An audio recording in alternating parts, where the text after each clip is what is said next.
जांजगीर क्षेत्र के विधायक एवं भारतीय जनता पार्टी के प्रदेश महामंत्री नारायण चंदेलेन ने प्रेस से चर्चा करते हुए कहा कि संपूर्ण छह प्रदेश में धान खरीदी में व्याप्त अव्यवस्था तथा किसानों को हो रही भारी तकलीफ को लेकर आगामी 13 जनवरी दिन बुधवार को सभी विधानसभा क्षेत्रों के मुख्यालय में एक दिवसीय धरना प्रदर्शन कार्यक्रम आयोजित किया जाएगा। इन्हीं ज्वलंत मांगों को लेकर दिनांक 22 जनवरी दिन शुक्रवार को जिला स्तर पर पूरे छत्तीसगढ़ प्रदेश में भारतीय जनता पार्टी द्वारा प्रदर्शन में आंदोलन किया जाएगा तथा महामहिम राज्यपाल महोदय के नाम से ज्ञापन सौंपा जाएगा।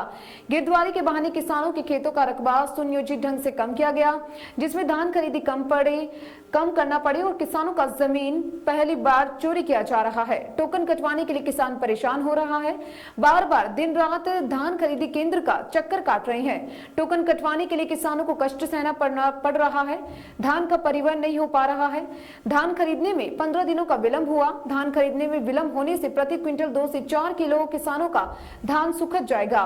बारिश में धान खराब हुए हैं। केंद्र सरकार ने केंद्रीय पूल में 60 लाख मीट्रिक टन धान लेने को फैसला लिया है, इसलिए प्रदेश सरकार को 20 स्टेल प्रति एकड़ की दर से किसानों का धान खरीदी करना चाहिए। पिछले 2 साल का बकाया बोनस अभी तक किसानों को प्राप्त नहीं हुआ। धानों को सुरक्षित रखने के लिए शेड का निर्माण किया जाए। धान खरीदी केंद्रों में किसानों के बैठने के लिए छायादार शेड का निर्माण किया जाए। धान खरीदी केंद्रों में किसानों के लिए पीने के पानी की व्यवस्था की जाए। 72,500 रुपए एक मुश्त देने का वादा किया था, जिसे किस्त में दिया जा रहा है। अभी भी एक किस्त देने के बाकी है। किसानों को इसकी राशि नहीं मिल पाई है। राज्य की कांग्रेस सरकार अपनी नाकामी, सक्षमता, अकर्मण्यता को निभाने और छिपाने के लिए केंद्र सरकार को दोषी मानती है। किसानों से संबंधित इन सभी मांगों को लेकर 13 जनवरी दिन बुधवार को विधानसभा स्तरीय धरना प्रदर्शन एवं 22 जनवरी दिन शुक्रवार को जिला स्तर पर धरना प्रदर्शन किया जाएगा। अपेक्षा से अधिक सहयोग कर रही है, मदद कर रही है और इसका रिकॉर्ड सब जानते हैं।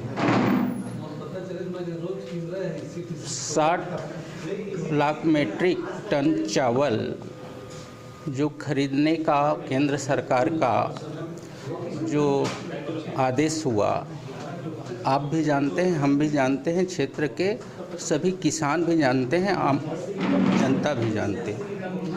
और जिन उद्देश्यों के साथ, जिन शर्तों के साथ धान खरीदी की जाती है और चावल केंद्र सरकार को दिया जाता है, इसमें भी ये सही सिद्ध नहीं हो पाए हैं। ये बात अभी प्रेस कॉन्फ्रेंस में आपको पता चला है। हम लोगों के पास में किसानों के द्वारा कुछ ऐसे जानकारी आई है जो बहुत ही दुखद है। जो धान खरीदी केंद्र हैं उसमें तो किसान की परेशानी कई प्रकार से, अव्यवस्था नाना प्रकार का है। एक सुन के बहुत तकलीफ हुआ कि तौल में भी सही नहीं पाया जा रहा है, तौल में भी कांटा मारा जा रहा है। ये किसानों को कई प्रकार से प्रताड़ित कर रहे हैं। उनका जो मतलब अधिकार है उसको सही भाव मिले, उसमें भी नाना प्रकार की कटौती इस सरकार के द्वारा की जा रही है। राज्य सरकार की, केंद्र सरकार अवगत है और राज्य सरकार के अपेक्षा से ये लग रहा है कि ये धान खरीदी के नाम पर पिछले वर्ष ये सरकार बहुत बड़ी घोटाला को जन्म दी है और आने वाले समय में इसकी सच्चाई सामने आएगी। वास्तविकता ये है कि ये सरकार आने के बाद 2 साल में छत्तीसगढ़ का हर वर्ग, चाहे किसान हो, व्यापारी हो, कर्मचारी हो, श्रमिक हो, हर कोई इनसे परेशान है। रेत माफिया, शराब माफिया, कोयला माफिया, इस छत्तीसगढ़ में अपराध बहुत बढ़ गए हैं और किसानों को सबसे बड़ी जो दुखद स्थिति है किसानों के साथ कि किसान आज आत्महत्या कर रहे हैं। विधानसभा सत्र 4 दिन का चल रहा था, लगभग 12 किसान किए, चाहे वो प्रदेश अध्यक्ष जी का क्षेत्र हो, चाहे माननीय मुख्यमंत्री जी का क्षेत्र हो। वहाँ के किसान नकली खाद बीज के कारण खरीदी में जो अव्यवस्था हो रही है, कर्ज नहीं छूटा पा रहे हैं, इसके कारण किसान परेशान है, हताश है, आत्महत्या कर रहे हैं। तो निश्चित रूप से हर मुद्दे को लेकर के भारतीय जनता पार्टी सड़क की लड़ाई लड़ेगी। अभी हम 13 तारीख को विधानसभा स्तर का एक धरना करेंगे, 22 तारीख को फिर जिला स्तरीय किसानों के साथ धरना प्रदर्शन करेंगे और आने वाले समय में इस सरकार को घेरने के लिए, हर मुद्दे पर घेरने के लिए सदन से सड़क तक की लड़ाई लड़के इनको अपने वादे याद दिलाएंगे और उनको पूरा कर। और घोटाले की बात तो अलग है, घोटाले का भी हम लोग इसके प्रमाण जुटा रहे हैं। विधानसभा में उठा था जिस समय पूर्व कलेक्टर जनक पाठक ने डीएमएफ फंड के पैसे का दुरुपयोग किया, मैंने स्वयं उठाया था और भी हम उसकी जानकारी एकत्रित कर रहे हैं। ये विधानसभा का सत्र बहुत छोटा था, लेकिन फरवरी में जो हमारा बजट सत्र आएगा, जो लंबा चलता है, निश्चित रूप से डीएमएफ आपने जो ध्यान आकर्षित कराया है, और डीएमएफ का सिर्फ जांजगीर चांपा जिले में नहीं, पूरे छत्तीसगढ़ प्रदेश में डीएमएफ की गाइडलाइन का सरकार पालन नहीं कर रही है।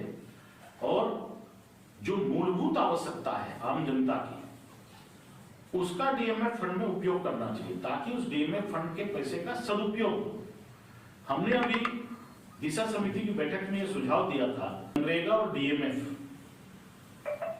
जिन खेतों तक पानी नहीं पहुंच पा रहा है नहर का, उसमें आप छोटी पिलारी नहर बना दीजिए। हमारे जिले में जितने सिंचित तालाब हैं, जो बारहमासी तालाब हैं, अधिकारियों को ये कहा था प्रभारी मंत्री जी के सामने कि वहां पर आप छोटी पिलारी नाली बना करके नहर का जो बहता हुआ पानी है उसको आप तालाब को भरने का काम करिए। तो ये डीएमएफ फंड का दुरुपयोग यात्री प्रतीक्षालय बनवाने में कर रहे हैं, और भी बाकी चीजें हैं। लेकिन निश्चित रूप से हम फरवरी के विधानसभा सत्र में सारी जानकारी को एकत्रित करके उसको उठाएंगे, और सांसद जी भी जनवरी में जो सत्र शुरू हो रहा है उसमें जो किसानों के साथ ये सरकार छल कर रही है, कांग्रेस की सरकार, तो उसका जवाब एक बड़े प्रदर्शन के रूप में शामिल होकर किसानों के साथ अन्याय अत्याचार बंद होना चाहिए, और किसानों के साथ जो भी ये सरकार कर रही है वो तत्काल बंद हो। धान खरीदी सुव्यवस्थित रूप से चले, धान खरीदी होती थी उसी तरीके से धान खरीदी हो, यह हम मांग इन दोनों आंदोलनों के माध्यम से करने वाले हैं।